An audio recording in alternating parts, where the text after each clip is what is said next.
Fala, galera, bem-vindos a este canal. Eu espero que você esteja muito bem na graça do nosso Senhor. Estamos aqui com a nossa sequência de vídeos falando da nossa doutrina elementar de Cristo Jesus. E esse já é o nosso quarto vídeo. Então já falamos da introdução, né? Maturidade, por que é tão importante ter essas doutrinas, esses fundamentos. Falamos ali do arrependimento de obras mortas, falamos da fé em Deus. E hoje nós vamos falar acerca do ensino de batismos e da imposição de mãos. Mas eu te aconselho a assistir os vídeos anteriores, eles são curtinhos, mas é para você ter uma visão mais completa. E mesmo assim, né, isso aqui é só um pontapé inicial, né? É só um glimpse acerca das profundezas, né? Para te estimular, te incentivar a navegar profundo, a se debruçar e a devorar o livro. Mas então bora lá, sem mais delongas, pega aí a sua Bíblia e bora comer esse rolo juntos. Hebreus 6, vamos ler aqui o versículo 1 e o versículo 2. Por isso, deixando os princípios elementares da doutrina de Cristo, avancemos para o que é perfeito, não lançando de novo a base do arrependimento de obras mortas e da fé em Deus. 2. O ensino de batismos e da imposição de mãos. Mais uma vez, lembrando aqui, né, que esse "e" aqui, ele tem a função de adição, tá? Quer dizer que esses dois fundamentos, que esses dois ensinos, eles estão profundamente conectados, interligados, tá? É muito importante a gente saber disso. Mas antes da gente falar de fato, eu acho muito interessante mencionar, né, que essa palavra ensino de batismos, esse ensino é didaquê no original, né? E nós temos um recurso, né, que não é canônico, mas que funciona muito bem como um apoio histórico, que é a didaquê, que é um livro com as práticas e alguns ensinos dos pais da igreja, né, dos primitivos ali, bem no início da igreja, dos apóstolos e tal. É muito interessante. E eu acho muito legal que nos primeiros 6 capítulos, eles estão basicamente falando assim, daquilo que é central, né, do que significava ser agora um discípulo de Jesus, qual eram as práticas que se esperavam dele, etc. Até coloquei aqui alguns, olha só, é muito legal. Fala do caminho da vida e o caminho da morte. Fala que agora, né, não odeia ninguém, né, corrija alguns, reze por todos, não seja avarento, nem ladrão, não louve a si mesmo. Vai falar de várias coisas muito interessantes. E só no capítulo 7 da Didaquê, que eles falavam como prática que agora seria o batismo. Ó, depois de ensinar essas coisas, ou seja, do 1 ao capítulo 6, vocês agora vão batizar esses que decidiram por ser discípulos de Jesus. E por que eu estou mencionando isso? Porque eu acho muito interessante, né, que nós somos pendulares, né? A gente foi de um extremo ao outro.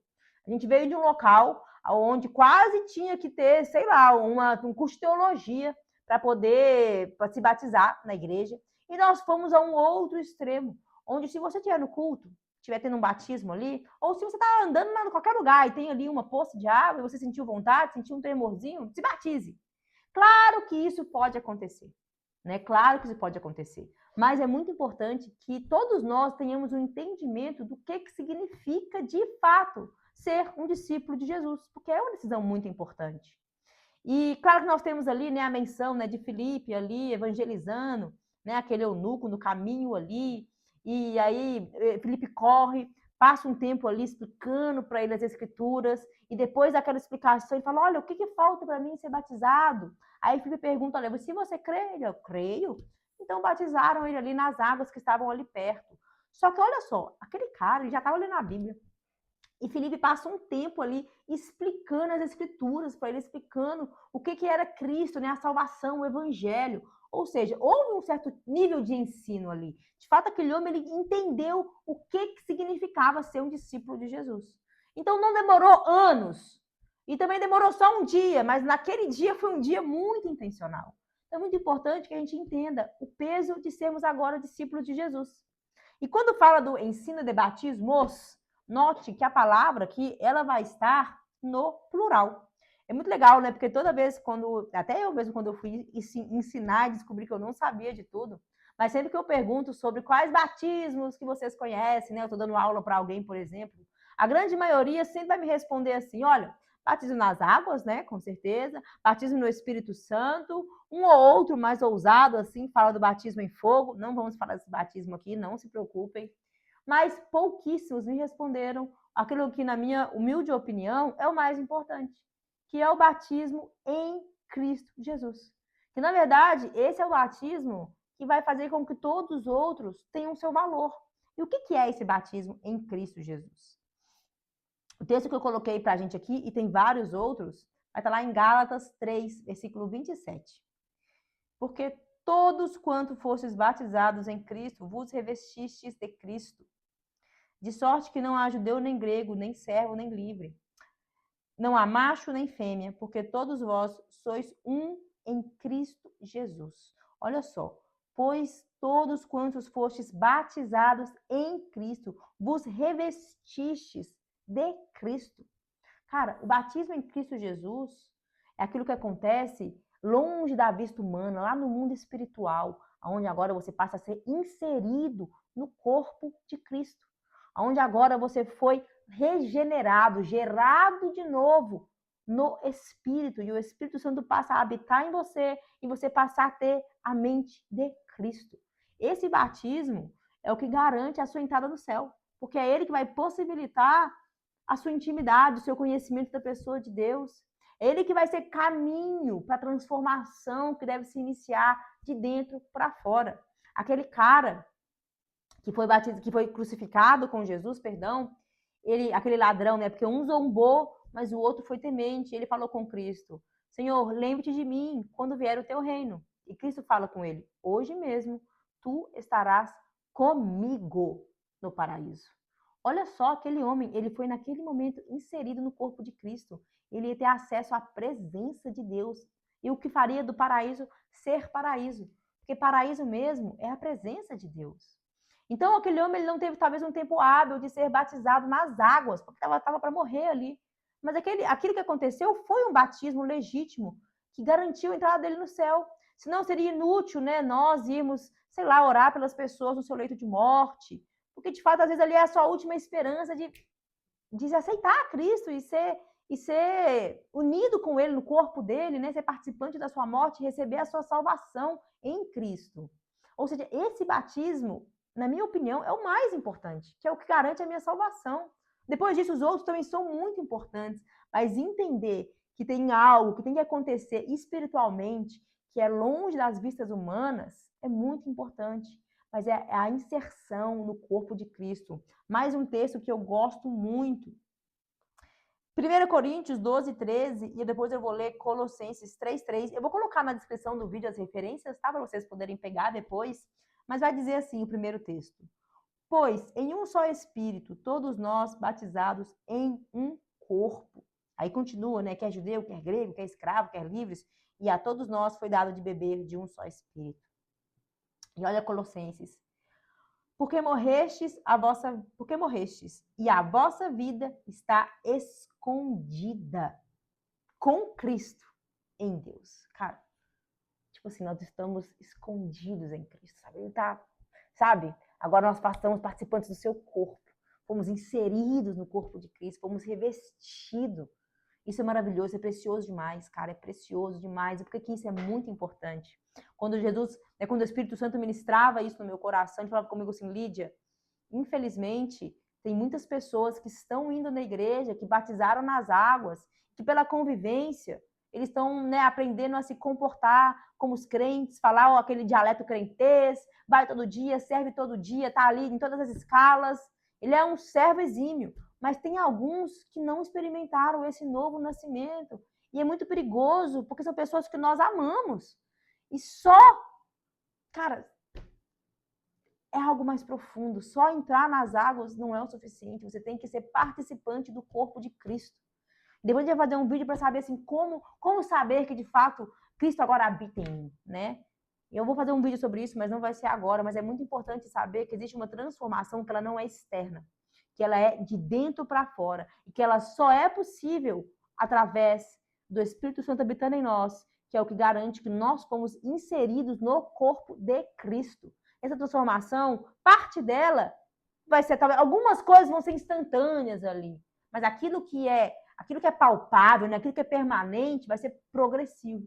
Uma transformação progressiva à imagem de Cristo, porque agora nós somos o corpo dele. E é imprescindível que o corpo se assemelhe à cabeça, que seja simétrico. Então, nós temos que parecer com Cristo. Outra coisa, antes de eu abrir essa janela, né? Porque às vezes eu abro uma janela aqui e vou para um outro local, né? O batismo em Cristo. O segundo batismo é, sim, o batismo nas águas.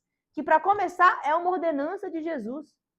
E por si só por ser uma ordenança, seria o suficiente para a gente se batizar nas águas. Porque o que é o batismo nas águas? Depois que a gente foi, de fato, né, regenerado no Espírito, cara, nós temos que confessar isso. O batismo nas águas é uma confissão pública daquilo que já aconteceu no nosso interior, mas que agora publicamente eu confesso que eu sou serva, que a minha vida pertence a Cristo, que agora Ele é o Senhor da minha vida e que eu estou entrando numa união com Ele. Eu gosto de pensar que o batismo nas águas é como se fosse a festa de noivado. Eu estou publicamente afirmando, estou comprometida com Cristo. Essa é a minha fé, esse é o meu compromisso. Ele sela, é a circuncisão do coração, ele sela a nossa caminhada, ele confessa publicamente. É um rito, é muito importante também. Mas ele é acompanhado do primeiro batismo, que é aquele batismo que acontece no nosso coração. Então ele é nas águas, mas claro que também eu não posso ficar tão presa nisso, né? Tem um irmão, se eu não me engano é o irmão Yon, que ele é um missionário chinês. E ele, né, quando ele foi preso lá na China, que é proibido de pregar o evangelho lá, ele foi para a cadeia. E lá na cadeia, né, ele evangelizava ali os presos e batizava eles com a tampinha da garrafa de água dele, tipo assim, né, tipo uma aspersão ali, bem legal. E aquele batismo foi totalmente válido também, né? Então é muito importante isso. Não vou adentrar mais, tem mais detalhes acerca do batismo nas águas também. Uma pessoa que nos batiza, né? Claro que a grande maioria das igrejas, elas, né, são os pastores titulares ou os pastores dos seus ministérios ali, que batizam os novos convertidos. Mas também pode ser aquela pessoa que te discipulou, né? Se você está discipulando alguém, você pode sim batizar essa pessoa e publicamente ali ter esse ato onde ela confessa publicamente que ela foi salva. Pode sim ser você. Não tem nada nas escrituras dizendo que só pode ser o pastor. Mas tem que ser aquela pessoa que já está num nível de maturidade um pouco maior para que você entenda o que está acontecendo ali, né? Muito importante isso também. Outro batismo que é muito importante, cara, batismo no Espírito Santo. E esse daqui é o gancho para falar acerca da doutrina da imposição de mãos. Quando a gente fala do batismo no Espírito Santo, nós temos aqui duas experiências que são distintas, tá? A primeira delas é quando nós somos preenchidos pelo Espírito Santo, quando ele passa a habitar em nós. Eu acho muito legal que o Senhor Jesus, né, quando ele foi para ser batizado ali por João Batista, vai estar lá em Lucas 3:21. Abre a tua Bíblia para você ver. Diz assim: e aconteceu que, como todo o povo se batizou, sendo batizado também, Jesus, orando ele, o céu se abriu e o Espírito desceu. Isso quer dizer que ele veio dentro, sobre, para ele em forma corpórea, como uma pomba. E ouviu-se uma voz do céu que dizia: Tu és meu filho amado, em ti me comprazo. Aqui Jesus ele passa a ter o Espírito Santo totalmente habitando nele ali. E aí Jesus ele é guiado, ele é conduzido pelo Espírito Santo ao deserto, onde ele foi tentado por 40 dias. Aí lá, aquela coisa toda, Jesus vence, não cede às tentações. E depois, lá no capítulo 4, deixa eu ver aqui. Sim, no capítulo 4, vai dizer assim pra gente, se não me engano é versículo 11, eu não coloquei aqui, mas tudo bem. Jesus voltou para a Galileia no poder, dunamis, poder, obra poderosa, força, milagre, virtude, no poder do Espírito. E por toda aquela região se espalhou a sua fama e ensinava nas sinagogas e todos o elogiavam. Cara, olha que poderoso isso aqui, né? Olha o que Jesus dizia: o Espírito do Senhor está sobre mim, porque ele me ungiu para pregar as boas novas aos pobres. Ele me enviou para proclamar a liberdade aos presos, a recuperação da vista dos cegos, para libertar os oprimidos e proclamar o ano da graça do Senhor. Cara, eu ouvi isso, não sei de quem, senão eu daria o crédito aqui, mas eu achei muito interessante. Diz assim: o Espírito Santo em mim, dentro de mim, isso é para mim. É para me guiar, é para me aconselhar, para me discipular, para me ensinar, para me aconselhar, para me consolar. Mas quando ele vem sobre mim, aí é para mim exercer algo que é externo, o ministério. É para sair poder. Olha, quando Jesus ele fala para os seus discípulos ali em Atos 8, eu acho que eu coloquei aqui também, mas depois eu volto. Ele fala para os seus discípulos ali, Atos 1, se eu não me engano, Atos 1, antes da descida do Espírito Santo. Atos 1. Ele vai dizer para eles, olha, aguardem aqui. Aguardem que vai descer a promessa, aquilo que eu prometi, que é o Espírito Santo de Deus. Ele está falando basicamente aqui, esperem, não iniciem ainda a igreja, espera que vai vir poder para que vocês sejam minhas testemunhas. Olha só, cara, Atos 1:8. Mas vocês receberão poder ao descer sobre vocês o Espírito Santo e serão minhas testemunhas, tanto em Jerusalém como toda a Judéia, Samaria e até os confins da terra. Gente, para sermos testemunhas de Jesus, precisamos sim de poder. Por quê? Quando fala de testemunhas aqui, está falando não só de poder dos dons do Espírito Santo, né, para fluir, profecia, milagres, prodígios, mas para sermos suas testemunhas, que é sermos mártires. Poder para entregar a nossa vida e morrer por Cristo, se for necessário.